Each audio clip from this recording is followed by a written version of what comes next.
ጎበዝ። አንደኛውን ቪዲዮ ጨርሳችሁ አሁን ወደ ሁለተኛው ክፍል መጣችሁ። እንኳን ደህና መጣችሁ። በዚህ ቪዲዮ ስለ ብለሽ እናወራለን። ብለሽ ምን እንደሆነ፣ ብለሽ ምን እንደሚያሳየን እና ብለሽ ለተለያዩ ታይም ፍሬሞች ምን ማለት እንደሆነ በዚህ ቪዲዮ አሳያችኋለሁ። ስለዚህ እኔ ጋር ቆዩ። ሌትስ ጎ። ብለሽ ማለት ባይ ሎው ኤንድ ሴል ሃይ ብለሽ ፕሪንሲፕል ለእኛ ምን ያሳያል? ዋጋው ሲቀነስ ብዙ ሰዎች ይገዛሉ። ዋጋ ሲጨምር ገዢዎች ይቀንሳሉ፣ የሚሸጡት ሰዎች ይበዛሉ። እዚህ አንድ ምሳሌ ለመስጠት ድሮ እንቁላል 75 ሳንቲም ምናምን ነበረ አውቃለሁ። በታሪክ ከዛ በታች እንኳን ነበረ። አሁን ምሳሌ ለመናገር ብቻ 75 ሳንቲም በሆነበት ጊዜ ሰዎች ብዙ እንቁላል ገዝተዋል። የሆነ ጊዜ ደግሞ 2 ብር ደርሷል። 2 ብር ሲደርስ ሰዎች ምን አሉ? ዘመኑ እንቁላል በጣም ውድ ሆነ፣ እንቁላል መግዛት አልፈልጉም፣ ውድ ስለሆነ ሌላ ምግብ በልቷል። እዚህ አካባቢ የሚገዙት ሰዎች ስለሌሉ ዋጋ እንደገና ወርዷል። በታሪክ እናውቃለን። 2 ብር ሲደርስ የሆነ ጊዜ ወደ ብር ከ50 ምናምን ቀንሷል። ዋጋ ርካሽ ከሆነ ብዙ የሚገዙት ሰዎች አሉ። ዋጋ ውድ ከሆነ ብዙ የሚሸጡት ሰዎች አሉ። ማለት ገዢዎች ይቀንሳሉ፣ ሸጪዎች ይጨምራሉ። ዝም ብሎ ዋጋው ከታች ወደ ላይ አይሄድም። የሆነ ጊዜ ዋጋ በጣም ውድ ስለሆነ የሚሸጡት ይበዛሉ። ሌላ ቪዲዮ ላይ ዋጋ እንዴት ይጨምራል ይቀንሳል ሲስተሙን ለናንተ አሳያለሁ። አሁን ማወቅ ያለብን ዋጋ ርካሽ ከሆነ ብዙ ሰዎች ይገዛሉ፣ ዋጋ ውድ ከሆነ ብዙ ሰዎች ይሸጣሉ። አሁን ሁለተኛው ነገር በብለሽ አሁን 2 ብር ጋር ስንደርስ ይሄ ለእኛ በጣም ውድ ነው አይደል? ከዚህ ደግሞ ዋጋ ሊቀንስ ይችላል። አንድ ብር ከ50 እስከ 1 ብር ከ50 ከወረደ 2 ብር ስለነበረ አሁን ያለው ብር ከ50 ርካሽ ይመስላል። 75 ሳንቲም ሳይሆን ብር ከ50 ኦልሬዲ ለእኛ ርካሽ ይመስላል። ርካሽ ስለሆነ እንደገና ሰዎች በደንብ እንቁላል መብላት ይጀምራሉ። ዋጋ ይጨምራል።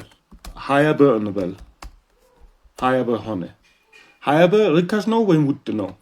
በጣም ውድ ነው። ሰዎች በቃ እንቁላል ውድ ነው፣ ብዙ እንቁላል አንበላም። የሚገዙት ሰዎች ይቀንሳሉ። ኦኬ። አሁን የተወሰነ ጊዜ ዋጋ እዚህ አካባቢ ይቆያል። ከዛ በኋላ ዋጋ እንደገና ይቀንሳል። ምናልባት እስከ 15 ብር 15 ብር አሁን ለእኛ ርካሽ ይመስላል። ምክንያቱም የተወሰነ ጊዜ በ20 ብር ስለነበረ። በብለሽ መሰረት ከገበያው ምን አይነት ምላሽ እንጠብቃለን? ቅድም እንዳየን ዋጋ ውድ ሲሆን ቤርስ ይሸጣሉ። ዋጋ ሲቀንስ ደግሞ ገዢዎች ወደ ገበያ ይገባሉ፣ ማለት ቶሎ መግዛት ይፈልጋሉ።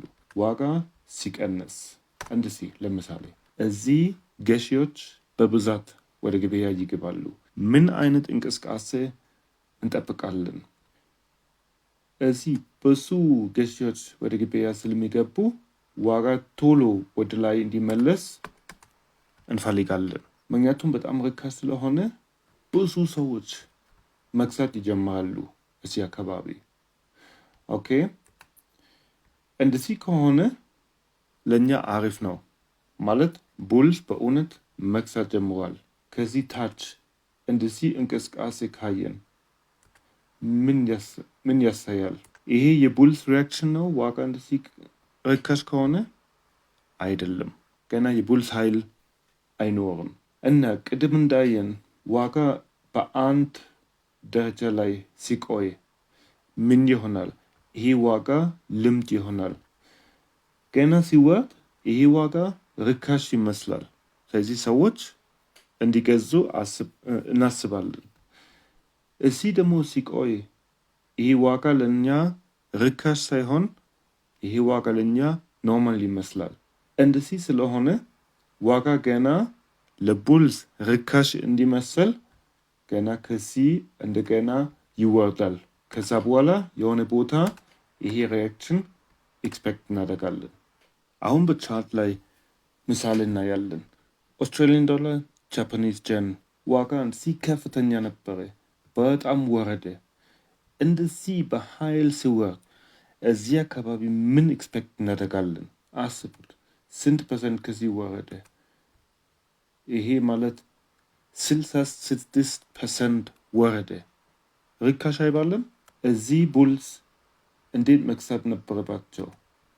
ከዚህ ቀጥታ እንደዚህ አይነት እንቅስቃሴ መሆን ነበረበት። ግን ዋጋ ምን አደረገ? ቡልስ ጋር ምንም ኃይል አልነበረም። እዚህ እንደዚህ ያደረገ ምን አልኩ አሁን በምሳሌው? ከዛ በኋላ ይወርዳል። ወረደ? አዎ ወረደ። ኦኬ። አሁን አጠቃላይ ከዚህ ይሄ ዋጋ ርካሽ አይደለም፣ ግን የቡልስ ፓወር ወደ ላይ የለም፣ ትንሽ ብቻ እንደገና ወረደ። ለው ፈጠረ፣ ግን እንቅስቃሴ ቀስ ብሎ ብቻ ወደ ላይ ሄደ። ይሄ የቡልስ ፖቴንሽል የቡልስ ኃይል ነው አይደለም።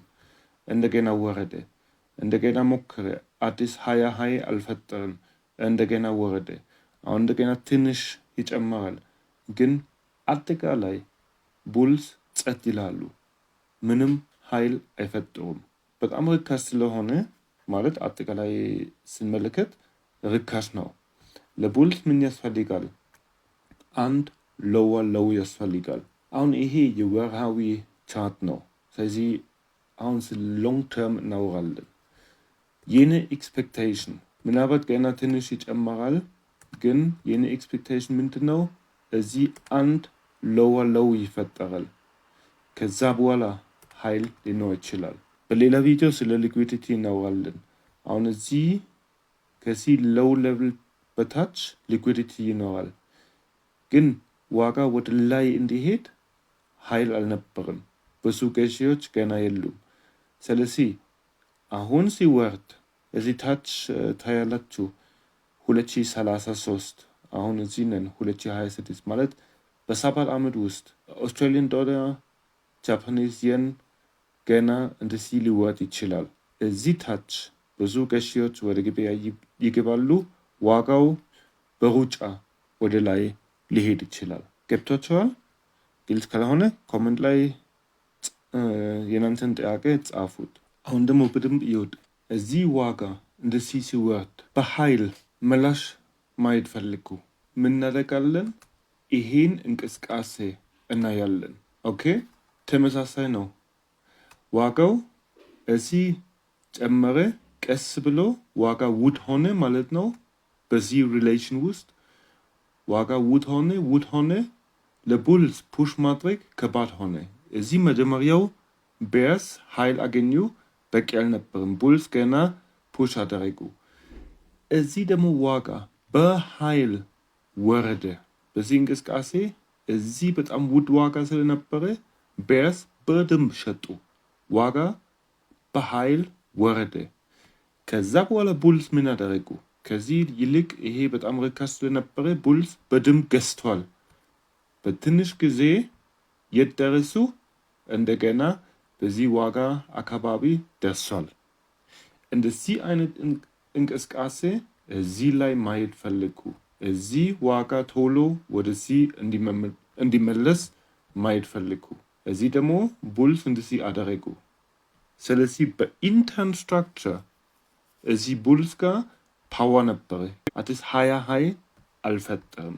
እዚህ ጋር ደግሞ እንደገና ውድ ስለነበረ ቤርስ እንደገና ሸጡ። አሁን ሌላ ትሬደሮች ምን ይላሉ? እዚህ አካባቢ ሬሲስተንስ የሚባል ዞን አለ።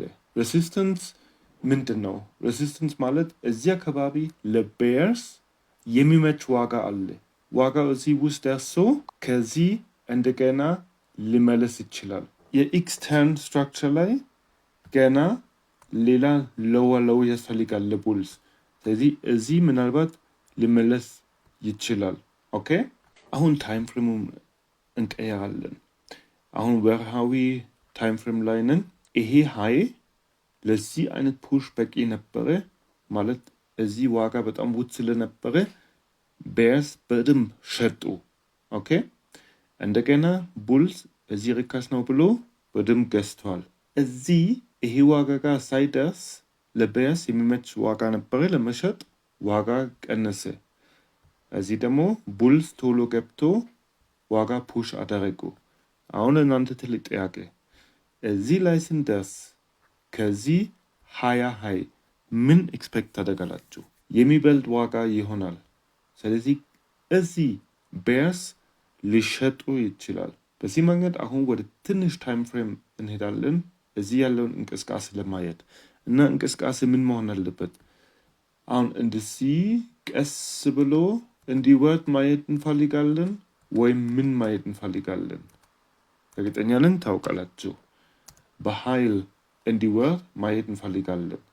አሁን ወደ ትንሽ ታይም ፍሬም እንሄዳለን። የ30 ደቂቃ ታይም ፍሬም። ይሄ ሃይ ነበረ፣ መጨረሻው ሃይ። አንድ ትንሽ ፑሽ ነበረ፣ ኮሬክሽን ነበረ። አሁን ደግሞ በደንብ ወደ ታች ይወርዳል። እስካሁን ድረስ ለቤርስ ቆንጆ አይደለም፣ ግን ቢያንስ የተወሰነ እንቅስቃሴ አለ። እስካሁን ድረስ ምንም ማለት አንችልም። ወሳኝ ነገር ምንድን ነው? እንደዚህ ከሄደ ለቤርስ ጥሩ አይደለም። እንደዚህ ከሆነ እኛ ስለ ሎንግ ኤንትሪ ማስብ አለብን። ምክንያቱም እንደዚህ ከሆነ ለቡልስ ኃይል ይፈጠራል። ለምንድን ነው? እነሱ ይሄ ዋጋ ይለምዳሉ። እዚህ ረጅም ጊዜ ቆይቷል በዚህ ሬንጅ። ስለዚህ ይሄ ዋጋ ከዚህ ዋጋ ለቡልስ የሚመች ዋጋ ነው ማለት ነው። ምናልባት እዚህ ሲደርስ ወደ ላይ እንደገና ፑሽ ያደርጋል። በብለሽ ልክ እንደዚህ አናላይዝ ማድረግ እንችላለን።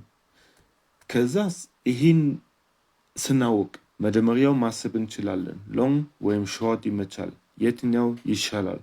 ዝም ብሎ እዚህ የሆነ ኦርደር ብሎክ የሆነ ሬሲስተንስ ምናምን ስላለ እኔ ወደ ገበያ አልገባም። እኔ መጀመሪያው አጠቃላይ ያለው ስትራክቸር ማየት እፈልጋለሁ። ስለዚህ ጉዳይ ስለ ብለሽ ጥያቄ ካላችሁ እባካችሁ ኮመንት ላይ ጻፉት። ለእናንተ መልስ እሰጣለሁ። በቅርብ ጊዜ 3ኛው ፓርት እቀርጻለሁ። እስከዛ ድረስ መልካም ጊዜ። ቻው ቻው።